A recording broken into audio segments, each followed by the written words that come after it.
is that? I can't tell how loud it is. Okay? Even louder? Hi, so my name's Julian Bell. I'm running for governor. The main reason that I'm running for governor is to work on climate change. Somebody's got to. And if you know, I'm here to talk about Bernie Sanders, although I think we have very overlapping priorities.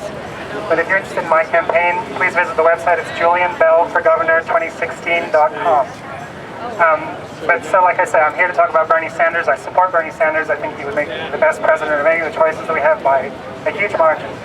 But the things that I wanted to talk to you about, at the risk of being a little bit repetitive, because I'm sure you've heard a little bit of this before, if not most of it, is I want to talk to you about voters, and I want to talk to you about economics, and I want to talk to you a little bit about climate change, and I want to talk to you a little bit about big money and politics. And I know that you guys know these topics reasonably well, but I'll give you my version of them if you like. So the first thing that I want to talk to you about is voters. So all of us here are voters, whether we're Democrats, Republicans, Independents, Green Party, or whatever it might be, and all of us basically have the same priorities.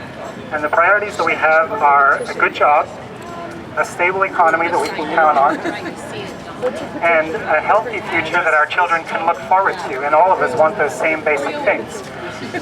And it's interesting that we all want those basic things because, oddly enough, our government has been really subverted by a lot of interests that seem to be working in opposition to those things. And I think part of the reason for Bernie Sanders' popularity is that a lot of people are realizing that at the moment.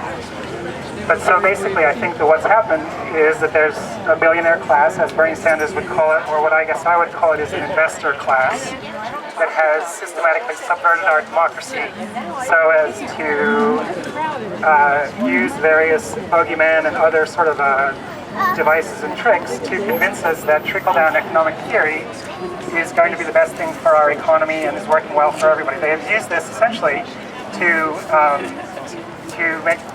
enrich themselves and to essentially lock the voters out of the economic system. And it hasn't been entirely successful because we do have Bernie Sanders, but it's been very successful otherwise. But the thing that I guess gives me hope, and I'm sure it gives the rest of you who are here hope, is the fact that we do still live in a democracy. And at the end of the day, this place is run by voters. And if the voters really want good quality, affordable health care, then we can have it. And if we want an education that we can all, that is a good education that we can afford, we can have that too. And if we want clean energy, we can have it. It's our democracy. It's our country. This is a rich country. I mean, we have the money to put these things together, and it's not rocket science. It's just simple economics, really. Or at least it's getting the money out of politics and a couple of other things. So let me talk about economics. You can picture a hand holding the sign if you get it right. You guys are probably fairly familiar with trickle-down economics. But trickle-down economics, as I understand it, is basically the principle of taking all the money that we used to collect and put into our government in the form of taxes that we used to allocate based on voter priorities to schools, or to health care, or to affordable housing. They used to work to try and produce a certain level of income equality in this country. That money in trickle-down economic theory or economic rationalism was thought to be better placed in the hands of a bunch of wealthy investors. And the idea was that those wealthy investors would take that money and they would put it into our economy, and that would create a lot of jobs. It would create economic prosperity, and the huge boom in our economy would create such an increase in our tax base that all those things that we had previously relied on, like great schools and health care and affordable housing and income equality, would all be just fine, and they wouldn't have to be worried about this. They'd be the same as before.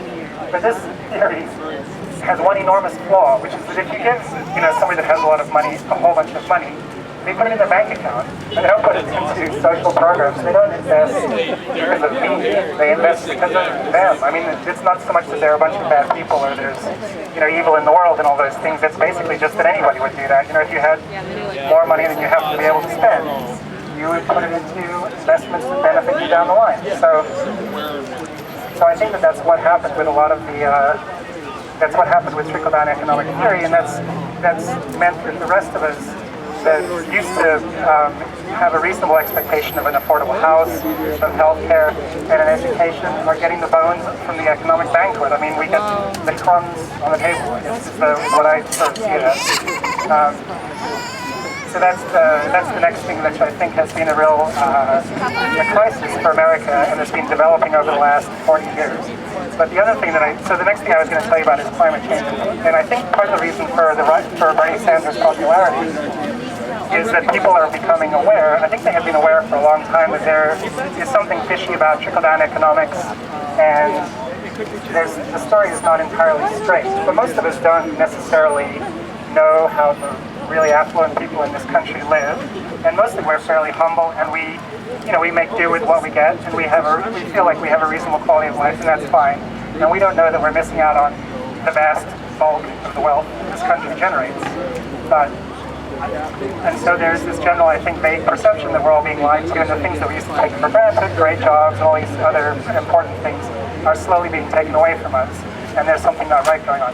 But that's all been relatively easy to conceal with economic theories and other various different, politicians' talking points and what have you. But the thing that has become very difficult to conceal is climate change. And it's really climate change, at least to some extent, I think, that's begun to make people aware that these same politicians that would like to tell everybody out there in the public that trickle-down economic theory is working great for them and everybody is getting a great deal out of this arrangement, and don't worry about this, this billionaire class of investors who take the lion's share of our economic wealth. Don't worry about all that because everything's fine and you guys are doing great. The thing that's made everybody aware that that is a bunch of nonsense is the fact that it is also creating another huge problem for American people, and that is climate change. And all of us can see the climate changing and can see that it is the result of the same economic theory, and can see that the same people who are telling us lies about the climate change, or about our climate, are telling us very similar and very dovetailed lies about our economy, and they are the same thing. All of it is economics that prioritize profit over all of us. And people, I think, are beginning to see that the affluent, the super wealthy in this country would be perfectly happy to lay this planet completely to waste if they continue to make a profit. And the rest of us can go find another solution for ourselves. Well, our other solution in this case is Bernie Sanders. So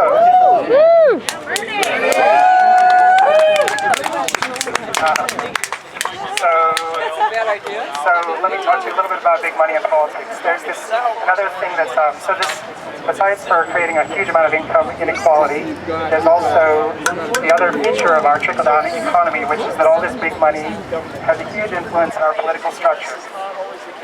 And the big money out there would love you to believe that the only thing that determines the outcome of a political race, or the only thing that actually builds a party or puts a candidate together, is big money.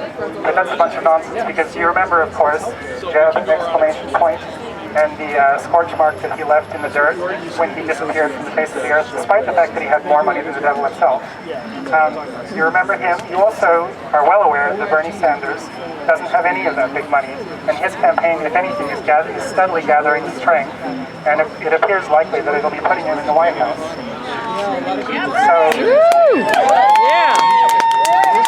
So this idea that big money in politics is the only way that politics gets run is a bunch of nonsense as well. But it's also true that big money does have a huge influence, as I'm sure you're aware. And as you've probably already heard today, one of the ways of looking at this is that most people that get paid by somebody, generally speaking, do the work of whoever it is that pays them, and lawyers in particular do the work of whoever it is that happens to be paying their contracts, and lawyers are used to being paid by businesses, corporations, and individuals. And Hillary Clinton is a lawyer, and she accepts contributions from Goldman Sachs, as we know. She accepts contributions from Walmart, as we know. She accepts contributions from the fossil fuel industry, which she denies and lies about, but nonetheless she does accept contributions from the fossil fuel industry. And Monsanto! And she does their work. I mean, basically, those contributions are not idle generosity. She does the work. And, it is extremely disingenuous for her to stand up there and say, I represent the people, when basically she works for a group of organizations who are paying her to do their business for them. She doesn't work for us. If I paid her, then she would work for me. But we don't pay her. Somebody else would pay her. So that is another feature of the fossil fuel economy. That money that's being used to pay her is part of the fossil fuel economy. But as I said in the beginning, this country is a democracy, and the democracy at the end of the day depends on votes. So no matter how much somebody might try and buy the outcome of an election, it still depends on all of us voting for them. And voters have the opportunity all the time, but particularly at the moment, to vote for what they want. And they're getting a raw deal with the economics that they're living under at the moment, and they're going to get a very raw deal with the climate change that's going to result from all of this.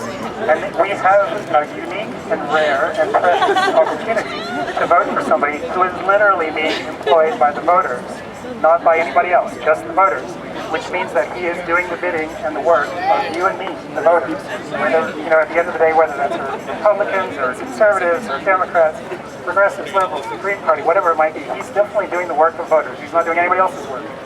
So that is more than anything else why I support Bernie Sanders for president, because basically he works for me. He's my general out there in the world. I might like to have my politicians do one thing or another, but he's my general. He's the guy that's riding on the horse carrying the sword. So so those are the reasons that I'm entirely behind Bernie Sanders. I agree with essentially all of his policy statements. Everything that I've read so far, I haven't read everything that he's written, but everything I've read I agree with. So thanks for listening. Thanks very much. Bye.